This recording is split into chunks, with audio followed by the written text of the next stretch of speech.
Hello guys, how are you doing. So इस episode की start होती है एंड हम देखते हैं कि युआन उस फॉरेस्ट के अंदर आ चुका था, जहां पे आने के बाद उसे काफ़ी ज़्यादा ब्यूटीफुल सी लड़की नज़र आती है। फिलहाल तो युआन उसको देखने के बाद कह रहा था कि ये तो शायद से कोई फेरी ही होगी, जिसके साथ ही वो लड़की उसके सामने आके खड़ी हो जाती है और फिर उसको काफ़ी प्यार से देखने लग गई थी। हालांकि युआन कह रहा था कि यंग लेडी, मुझे नहीं पता है कि ये जगह कौन सी है, मैं यहाँ पे एक्सीडेंटली आ चुका हूँ, क्या आप मुझे बता सकती हैं कि आखिर ये जगह क्या है। तभी यहाँ पे वो लड़की कह रही थी कि अच्छा, तो इसका मतलब ग्रैंडपा हैई ने बिल्कुल सही कहा था कि यहाँ पे कोई ना कोई पर्सन ज़रूर से ही आने वाला है।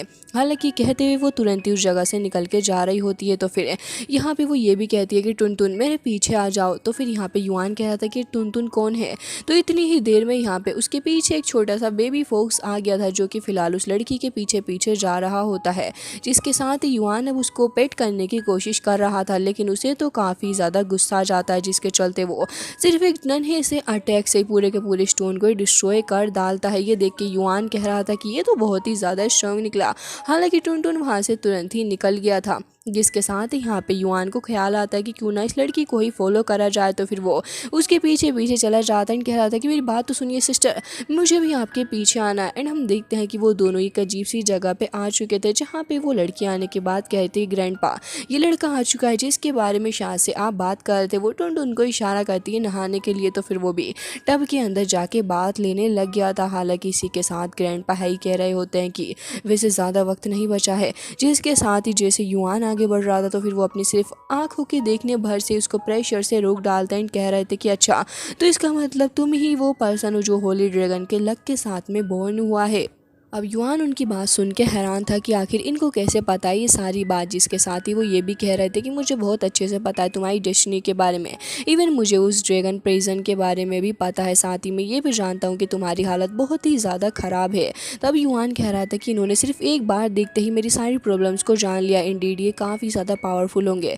तभी वो कह रहा था कि जूनियर आपको ग्रीट करना चाहेगा एंड मैं जाओ फैमिली से बिलोंग करता हूँ, जिसके साथ ही यहाँ पे वो ये भी कहने लग गए थे कि अच्छा, तो इसका मतलब तुम जाओ फैमिली से हो। हालांकि इसी के साथ ओल्ड मैन है उसे कह रहे थे कि वैसे मैं तुम्हारी 8 मेरिडियंस की इस प्रॉब्लम को भी सोल्व कर सकता हूँ। ये सुनने के बाद युआन और भी ज़्यादा शौक हो गया था। लेकिन ओल्ड मैन कह रहे थे कि लेकिन मैं तुम्हारी हेल्प करूँगा क्यों, जिसके साथ ही युआन अब और भी ज़्यादा कन्फ्यूजन में था एंड कह रहा था कि सीनियर वैसे तो इस वक्त मुझे नहीं पता है कि आपको क्या चाहिए, लेकिन आपने अगर एक बार देखते ही मेरी प्रॉब्लम को पहचान लिया है तो प्लीज़ मेरी हेल्प करिए, मुझे आपकी हेल्प की ज़रूरत है। लेकिन तभी यहाँ पे ओल्ड मैन तुरंत ही अपनी पावर का इस्तेमाल करते हुए उसे अपने पास में पकड़ लेते हैं। कह रहे थे कि तुम्हारे पास में क्वालिफिकेशन ही क्या है जिसके चलते मैं तुम्हारी हेल्प करूं। हालांकि यहाँ पे इसी के साथ युआन कह रहा था कि देखिए सीनियर, मुझे इसके बारे में बिल्कुल भी नहीं पता है, लेकिन आपको मेरी हेल्प करनी ही होगी। हालांकि इसी के साथ वो लड़की युआन की तरफ को देख रही थी। फिलहाल तो ओल्ड मैन है उसे थोड़ी दूर कर देते हैं। कह रहे थे कि वैसे तुम खुद को तो प्रोटेक्ट कर नहीं सकते, तो फिर इसका आगे तुम और क्या ही करोगे। हालांकि तभी वो लड़की जिसका नाम याओ याओ था वो कह रही थी कि हाँ वैसे प्रिटेंड कर रहा है कि इसे दैट से डर लगता है, लेकिन ऐसा भी नहीं है ग्रैंडपा। लेकिन युआन इससे पहले कुछ कहता, तभी वो कहने लग गए थे कि हाँ ठीक है, मैं तुम्हारी 8 मेरिडियंस की इस प्रॉब्लम को सोल्व कर सकता हूँ, लेकिन तुम्हें प्रॉमिस करना होगा कि तुम याओ याओ को यहाँ से लेके जाओगे, इसके बदले में मैं तुम्हारी हेल्प कर पाऊंगा। अभी कहते याओ याओ तुरंत ही उनके पास में आ गई थी एंड कहती ग्रैंडपा, आखिर आप ये क्या कर रहे हैं। और उसी के साथ वो ये भी कह रही होती है कि ये सही नहीं है। तभी ग्रैंडपा हाई कह रहे थे कि देखो मुझे पता है कि तुम्हारे लिए काफ़ी ज़्यादा डिफ़िकल्ट है, लेकिन तुम्हें मेरी बात को समझना होगा एंड मैंने जो फैसला तुम्हारे लिए ले लिया है वो सही है। जिसके साथ ही यहाँ पे वो कह रही थी ग्रैंडपा, ये लड़का तो बहुत ही ज़्यादा वीक है, ये मुझे कहाँ ही प्रोटेक्ट कर पाएगा।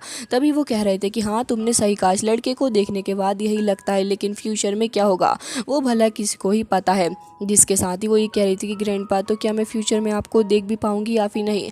ये सुनने के बाद वो थोड़ा हेजिटेट करने लग गए थे, लेकिन कह रहे होते हैं कि यंग मैन, तुम्हें जो मैंने करने के लिए कहा है अगर तुम वो करते हो तो फिर मैं तुम्हारी मेरिडियंस ओपन कर सकता हूँ। ये सुनने के बाद यहाँ पे वो कह रहा था कि हाँ मेरे पास फ़िलहाल तो कोई पावर नहीं है, लेकिन सीनियर मैं आपसे इस बात का प्रॉमिस ज़रूर से ही करता हूँ कि अगर कोई भी सिस्टर याओ याओ को हर्ट करेगा तो फिर उसे पहले मेरी डेड बॉडी के ऊपर से गुजरना होगा। और अब इसी के साथ याओ याओ भी उसकी शक्ल देख रही थी। हालांकि ओल्ड मैन इस बात के लिए राज़ी हो गए थे एंड कहते ठीक है तो फिर कर लेते हैं एक्सपेरिमेंट। एंड इसी के बाद वो जैसे ही अपनी फिंगर को टैप करते हैं अपनी चेयर के ऊपर, तभी वहाँ पे एक पोर्टल ओपन हो गया था एंड तभी हमें देखने को मिलता है कि युआन तो एक अजीब सी जगह पे गिरता जा रहा था। वो जगह काफ़ी अजीब सी खंडर थी। तभी यहाँ पे युआन उसी पोर्टल को देख रहा था, जैसे ही वो इस जगह पे आता है तभी हम देखते हैं कि यहाँ पे कुछ रेड लाइटनिंग से निकलने लग गई थी। हालांकि एक डेड मैन होता है जो कि फिलहाल आगे बढ़ रहा था एंड तुरंत ही आगे बढ़ के अटैक करने लग जाता है युआन के ऊपर। युआन भी उसको रोकता है एंड हम देखते हैं कि यहाँ पे रोकने के बाद वो उसके साथ फाइट भी करने लग गया था एंड बहुत ही बुरे तरीके से फाइट कर रहा होता है। हालांकि इसी के साथ हमें देखने को मिलता है कि यहाँ पे बहुत ही बुरे तरीके से दोनों ही आपस में फाइट करने लग गए थे। तभी यहाँ पे युआन की जो मेरिडियंस होती हैं उसके अंदर कुछ ना कुछ हलचल होने लग गई थी और वो अपनी मेरिडियंस को धीरे धीरे करके फील भी करे जा रहा होता है, जिसके साथ ही हमें देखने को मिलता है कि वहाँ पे एक और डेड बॉडी अपीयर हो गई थी जो कि अब युआन के ऊपर अटैक करने जा रही थी। युआन उन दोनों से ही बच रहा था और फिर कोशिश कर रहा होता है उन्हें रोकने की और वो उन्हें ख़त्म भी कर डालता है, जिसके चलते अब उसे थोड़ा थोड़ा और मेरिडियन फील होने लग पड़ी होती हैं। लेकिन तभी युआन नोटिस करता है कि चारों ही तरफ से उसकी तरफ ये डेड बॉडीज़ आ रही हैं।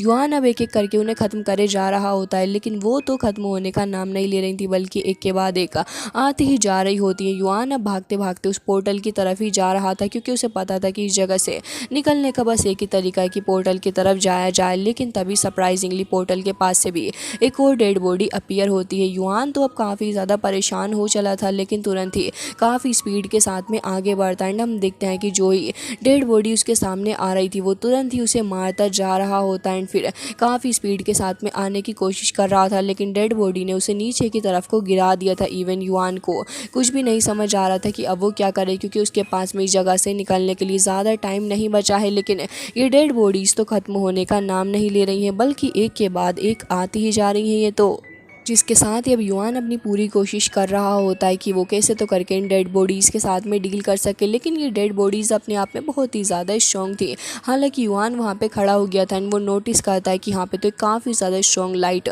उसकी तरफ को आगे बढ़ रही है। लेकिन युआन ज़रा भी वक्त बर्बाद नहीं करता बल्कि तुरंत ही उस लाइट की तरफ काफ़ी ज़्यादा स्पीड से आगे बढ़ता है। हम देखते हैं कि उसी लाइट से जाके टकरा गया था। हालाँकि वो लाइट के पास से काफ़ी सारी अजीब सी एनर्जी निकल रही थी एंड उसके पास में कुछ चेन्स वगैरह भी मौजूद होती हैं। लेकिन युआन एक बार फिर से उससे भी डील कर ही लेता है एंड वो कोशिश कर रहा था कि कैसे तो करके इस लाइट से बचा जाए। लेकिन तभी वहाँ पे जो एक स्टोन हैंग था वो उसी के ऊपर गिर जाता है और साथ ही वो लाइटनिंग भी उसके ऊपर कब्जा करने की कोशिश कर रही थी। तभी युआन को अपने पास की सारी बातें याद आने लग जाती हैं। उसे उसके फादर का वो उदास चेहरा भी याद आ रहा था जो कि कोशिश कर रहे थे बस युआन को बचाने की। हालांकि तभी उसकी मेरिडियंस अब धीरे धीरे करके और भी ज़्यादा ओपन होने लग गई थी, क्योंकि अब उसे अपनी मदर्स की भी वो मेमोरी वगैरह याद आ रही होती है। साथ ही वो फैमिली के उस एल्डर की शक्ल भी उसे याद थी। तभी युआन कह रहा था कि मैं कभी भी हार नहीं मानूंगा, बल्कि उन सारे लोगों से मुझे बदला लेना है एंड मैं उन सभी लोगों को बताऊंगा कि मेरी एग्जिस्टेंस कितनी ही ज़्यादा पावरफुल है। मैं इतनी जल्दी कभी भी हार नहीं मान सकता इन लोगों के हाथों। जिसके साथ ही हमें देखने को मिलता है कि युआन की बॉडी से काफ़ी सारी स्पिरिचुअल लाइटनिंग रिलीज होती है और फाइनली जाके युआन उस जगह से बाहर निकल के भी आ चुका था। जिसके साथ ही हमें देखने को मिलता है रियल वर्ल्ड में आने के बाद युआन उठ के खड़ा हो जाता है, कह रहा था कि था क्या, मैं क्या एक इल्यूजन में था। तभी यहाँ पे सीनियर को ग्रीट कर रहा था और उसे फील होता है कि उसकी मेरिडियंस तो अब ओपन हो चुकी हैं। जिसके साथ ही वो कह रहा था कि सीनियर मेरी मेरिडियंस कैसे ऑटोमेटिकली अपीयर हो गई, और वो काफ़ी ज़्यादा उछल कूद भी करने लग जाता है। हालांकि तभी वो सीनियर उसे बताने लग जाते हैं कि ऐसा कुछ नहीं है, बल्कि तुम्हारी मेरिडियंस हमेशा से ही वहाँ पर मौजूद थी। तभी युआन कह रहा था कि अगर मौजूद थी तो फिर आज तक मुझे दिखी क्यों नहीं। तो उसे बताने लग जाते हैं कि तुम जब बचपन में एक डेथ वाली सिचुएशन में फंस चुके थे तभी तुम्हारी मेरिडियंस ने खुद को प्रोटेक्ट कर लिया था और तुम्हारी बॉडी के किसी ऐसे कोने में खुद को हाइड कर लिया जहाँ पे उनको ढूंढा ही ना जा सके। और इन्हीं सारी चीज़ों के चलते जब तुम्हारी मेरिडियंस धीरे धीरे करके ओपन हुई तो फिर तुम्हें फील होने लग गया। हालांकि इसी के साथ युआन कह रहा था तो क्या मेरी बॉडी के अंदर ये पहले से ही मौजूद है। तभी वो कह रहे थे कि हाँ बिल्कुल, लेकिन ये बात याद रखना कि मेरिडियंस होने से तुम्हें इतना ज़्यादा खुश होने की बिल्कुल भी ज़रूरत नहीं है, क्योंकि वो तो हमेशा से ही वहाँ पर मौजूद थी। लेकिन अब तुम्हें प्रैक्टिस करनी होगी खुद को और भी ज़्यादा स्ट्रॉन्ग बनाने के लिए। याओ भी अपने ग्रैंडपा की सारी बातों को सुन रही थी। ग्रैंडपा उसे बता रहे होते हैं कि ये जो पाथ तुम्हारा है वो ऑर्डिनरी लोगों जितना आसान नहीं होगा, बल्कि बहुत ही ज़्यादा स्ट्रॉन्ग होने वाला है। तभी यहाँ पे फिलहाल तो युआन भी यही कह रहा था कि मुझे पता है कि आपने मेरे ऊपर बहुत ही बड़ा एहसान किया है एंड इसके चलते मैं काफ़ी हार्ड प्रैक्टिस करूँगा। साथ ही सिस्टर याओ को भी प्रोटेक्ट करने वाला हूँ। याओ भी अब आगे आ गई थी एंड कह रही थी तो ग्रैंडपा क्या आपने फैसला बना लिया है। तभी ग्रैंडपा कह रहे थे कि हाँ बिल्कुल, मेरा फैसला सेम ही है और अब ये बदलने वाला नहीं। जिसके साथ ही यहाँ पे युआन भी कह रहा था कि ठीक है, मैं सिस्टर को प्रोटेक्ट करने के लिए रेडी हूँ। तभी यहाँ पे ग्रैंडपा है जाके चेयर पर बैठ जाते हैं एंड कह रहे थे ठीक है फिर तुम यहाँ से जा सकते हो। हालांकि इसी के साथ युआन युआन कह रहा था कि आपने जो कुछ भी मुझे सिखाया उसका बहुत बहुत ज़्यादा शुक्रिया। एंड यहाँ पे अब याओ याओ काफ़ी उदास हो चुकी थी एंड कह रही थी कि आखिर आप मेरे साथ क्यों नहीं रहना चाहते एंड इस लड़के से क्यों कह रहे हैं मुझे प्रोटेक्ट करने के लिए।